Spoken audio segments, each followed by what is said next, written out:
Hello everyone. Let us solve another problem about rational inequalities.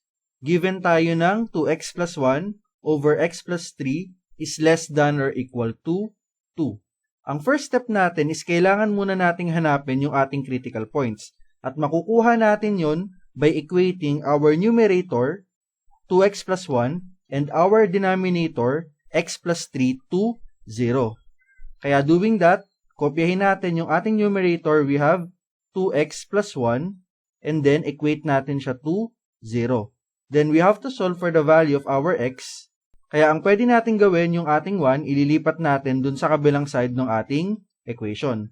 Kaya we have 2x, ang positive 1 natin will become negative 1, and then ang kailangan lang natin is yung x, pero meron tayong 2. So that is why we have to divide both sides of our equation by 2. 2 divided by 2, this is equal to 1. And then 1 times x, this is x. Tapos, yung ating negative 1/2, this is our critical point. Nakuha na natin yung una. Then, let us proceed with our second critical point. Ang titignan naman natin ay yung ating denominator. So, we have our x plus 3. I-equate din natin siya to 0. So, this is equal to 0. Then, to solve for the value of x, yung 3, kailangan natin siyang ilipat doon sa kabilang side ng ating equation. So, we have x, this is equal to, yung positive 3 natin will already become negative 3. Ang critical points natin ay negative 1/2 at negative 3. This is for our first step. Para naman sa ating second step, kailangan nating ilagay etong ating critical point sa isang number line. So, let us have our number line. Sulat natin siya dito. Ang values na meron tayo, simula muna tayo sa ating 0, tapos positive 1, positive 2, and then positive 3. You may extend this one if you want to. Tapos sa negative naman, we have negative 1, and then negative 2, tapos negative 3. Pwede nyo ring i-extend towards the negative numbers. Then ang critical points natin, meron tayong negative 1/2 at negative 3. Dun muna tayo sa negative 3, mas madali siya. So we have our negative 3 na nandito. Tapos yung negative 1/2, this is between 0 and negative 1 sa gitnaan. So we are around this point. Ito yung ating negative 1/2. Iniwan ko muna siya na open yung circle natin, and then titignan natin mamaya if yung critical points natin ay kasama ba or hindi sa ating inequality. This is it for our step 2. Let us proceed with our step 3. Ito yung pinakamahaba na proseso when solving for inequalities. So balikan natin yung ating given values. I-rate lang natin siya sa baba. We have 2x plus 1 over x plus 3 is less than or equal to 2. So, sulat natin sa baba para hindi na tayo palagi nag-scroll. We have our 2x plus 1. This is over x plus 3. And then, less than or equal to positive 2. Then, ang gagawin natin, we have to test yung values natin sa ating inequality. Saan tayo magte-test? Dun muna sa ating critical points. We have our negative 3 and then negative 1/2. Tapos, kailangan din natin mag-test dun sa numbers before nung ating critical point dito, before negative 3. So, we have to extend this line. Dagdagan natin siya, siguro isa pa until negative 4. Tapos, yung numbers din between dun sa dalawa nating critical points. And then, yung values after naman nung ating critical point na negative 1/2. Kaya kung isipin natin, we have 1 and then critical point negative 3, 2. Tapos yung nasa gitna nila, 3. Tapos yung critical point natin na negative 1/2, pang-4. At yung lampas naman sa kanya, we have to test sa ating 5 areas. So how do we do our test? Magsimula muna tayo sa ating unang critical point na negative 3. Ang gagawin lang natin, so let me write down at negative 3. Ito yung itetest natin. Isa-substitute lang natin yung ating test point dun sa ating values ng x sa inequality. Kaya yung x na nandito, papalitan natin siya na negative 3, tapos titignan natin kung tama pa rin yung ating inequality. So doing that, let us substitute our negative 3. Yung 2x plus 1, this will become 2 times negative 3 and then plus 1. Tapos sa denominator, we have x plus 3 will become negative 3 and then plus 3. Same, this is still less than or equal to 2. Then as we perform our operation sa numerator, 2 times negative 3, this is negative 6 plus 1. Kaya ang sagot natin ay negative 5. Pero sa ating denominator, negative 3 plus 3, this will become 0. and still less than or equal to 2, kung mapapansin natin, we are dividing by 0. Kaya etong part na to will become undefined. Dahil naging undefined yung isang part ng ating inequality, then hindi kasama yung point natin at negative 3. Kung babalikan natin etong number line natin, hahayaan lang natin na open yung nasa negative 3. Then pumunta tayo sa ating susunod na point, we have our negative 1/2. So we will be testing at negative 1/2. Same process ang gagawin natin. Yung test point natin, isa-substitute lang natin dun sa values ng ating x. Kaya working on that, yung 2x plus 1 sa numerator will become 2. Yung x ay magiging negative 1/2. Tapos plus 1, this is over. Yung ating x plus 3, this will become negative 1/2 plus 3. And then this is still less than or equal to 2. Then doing our operation sa ating numerator, ang mangyayari dito, this will become 2 times negative 1. So this is negative 2. Pero yung negative 2 na product, i-divide natin siya sa positive 2. Kaya etong part na to will become negative 1. Tapos i-add natin siya sa 1. Kaya negative 1 plus 1, yung numerator natin, this will become 0. So sulat natin, this is 0 over, kahit na ano pa yung maging value sa ating denominator, yung ating negative 1/2 plus 3, since 0 yung ating numerator, ang sagot dito will still become 0. So this is less than or equal to, so sulat natin this is 0 is less than or equal to 2. Then let us check our inequality.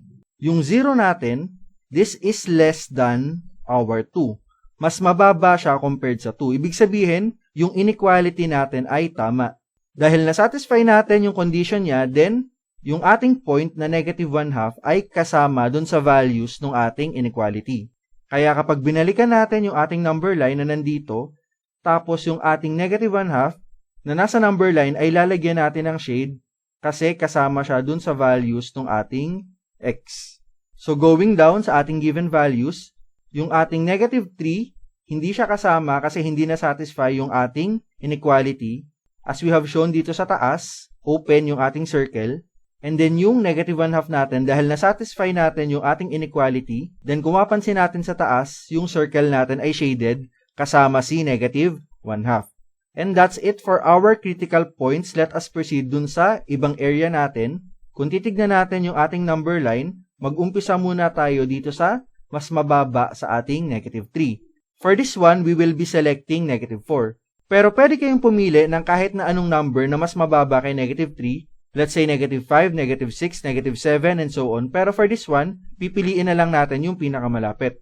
So we will be testing at negative 4. So let us work here. So ang gagamitin naman natin ay yung ating negative 4. We will be using our inequality. So let me write down at negative 4. Ito naman yung isa-substitute natin sa values ng ating x. Kaya ang mangyayari, yung 2x plus 1 will become 2 times negative 4 and then plus 1. Tapos yung x plus 3, this will become negative 4 plus 3. This is less than or equal to 2. Then sa numerator, 2 times negative 4, this is negative 8 plus 1. Kaya ito ay magiging negative 7. Tapos sa denominator natin, we have negative 4 plus 3. This will become negative 1 and then less than or equal to 2 pa rin tayo. Then as we divide, meron tayong negative sa numerator at negative sa denominator. If we divide integers na pareho yung sign, ang sagot natin ay positive. So we have 7 divided by 1, ang sagot natin ay positive 7. This is less than or equal to 2. Then kung titignan natin yung inequality natin, 7, this is not less than or even equal to 2. Kasi yung 7 natin, this is greater than 2. Mas malaki siya. Kaya at negative 4, dun sa values na mas mababa sa ating negative 3, hindi sila kasama sa values ng ating x. Kaya kung titignan ulit natin yung ating number line, etong region na to, yung nasa baba ni negative 3, ay hindi kasama sa considerations natin. Then ang susunod nating itetest ay yung nasa gitna. So we will be looking at the values between negative 3 and negative 1. Kaya piliin na lang natin yung mas mababang negative number. Let us select negative 1.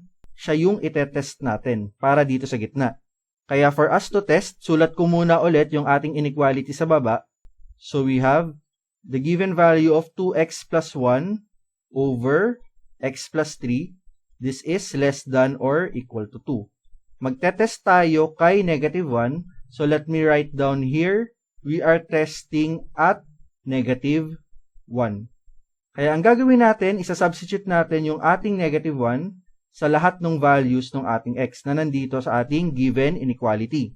Kaya yung numerator natin, 2x plus 1 will become 2 times negative 1 and then plus 1. Denominator, yung x plus 3 will become negative 1 and then plus 3. Then this is all less than or equal to 2. Then performing our operation here, 2 times negative 1, this is negative 2 plus 1. Kaya yung numerator natin is negative 1. And then this is over. Yung denominator natin ay negative 1 plus 3. Ang sagot naman natin ay positive 2. So this is less than or equal to 2. So we have our negative 1 over 2. Kung i-check natin yung ating inequality, we have a negative number. Tapos yung 2 natin is positive. Kaya we can say that our negative 1/2, this is less than, mas mababa siya compared sa ating 2. Kaya tama yung ating inequality at negative 1. Dahil na-satisfy ulit natin yung condition dito, kung babalikan natin yung ating number line, ang negative 1 ay nasa pag-itan ni negative 3 and then 1/2. Nandito siya sa point na to. Then dahil tama yung ating inequality, etong part na to, yung area, ay kasama sa value ng ating x. Then lastly, dito na lang tayo sa area na mas malaki dun sa critical point natin na negative 1/2. Pwede mong piliin si 0, 1, 2, or 3, or even larger numbers. Pero para mas madali na lang yung computation, piliin na lang natin yung 0. Kasi mas malaki din naman siya sa ating negative 1/2. Kaya let us consider this point. Balik tayo sa ating computation sa baba. We will be evaluating at 0. So let us write down at 0. Ito naman yung ipapalit natin sa x ng ating inequality. So we have, ang 2x plus 1 will become 2 times 0 plus 1. Tapos yung x plus 3, this will become 0 plus 3 and then less than or equal to 2. Then sa numerator natin, 2 times 0 is 0 plus 1, kaya this is just 1. Denominator, 0 plus 3 is 3, is less than or equal to our 2. Then kung titignan natin yung ating fraction, this is 1 over 3, hindi pa siya umaabot sa 1. Kaya if we check our inequality, yung 1 over 3, this is indeed less than our 2. Mas mababa siya. Kaya this satisfies our inequality kasama yung area natin na nasa 0. Dahil na-satisfy yung ating inequality, akyat ulit tayo sa ating number line. So yung area na nandito at 0, na-satisfy natin yung ating condition kaya kasama din siya sa values ng ating x. So we are extending towards our positive infinity. Kaya we were able to test our critical point, negative 3, negative 1/2, yung area before negative 3, yung area between negative 3 and negative 1/2, saka yung area after negative 1/2. Now we were able to get the values ng ating x sa ating inequality. Ang kailangan na lang natin gawin ay i-represent sila sa ating set builder notation at interval notation. So akyat tayo, let us find some space para maisulat natin yung ating notation. Lagay na lang natin siya dito sa part na to. Then let me write down SBN or set builder notation. Para makuha natin yung ating set builder notation, isusulat natin siya as our x such that kung titignan natin yung ating boundaries, dito sa baba we have negative 3. Tapos, we are going towards positive infinity. Kaya kung titignan natin yung ating number line, si negative 3 siya na yung lower boundary. Pero since this is open, hindi kasama si negative 3, kaya we can do our set builder notation as x is greater than negative 3. Kasi kung makikita natin, lahat nung kasama, lahat nung meron tayong shade na red, mas malaki sila dito sa ating lower boundary na negative 3. Tapos, ang gamit natin is greater than kasi open yung ating circle, hindi kasama si negative 3. Pero kapag merong shade dito, then we will be using greater than or equal to. This is our set builder notation. Lipat naman tayo sa ating interval notation or I will write down IN. Sa interval notation, ang titignan lang natin ay yung ating boundaries. Ang pinakamababa ulit sa baba natin is negative 3, pero we are extending towards our positive infinity. Kaya isusulat natin, meron tayong negative 3 hanggang kay positive infinity. Kay interval notation naman, kapag open, kapag hindi kasama yung number, we will be using a parenthesis. Pero kung close, kasama yung ating negative 3, kung merong shade to, ang gagamitin natin ay bracket.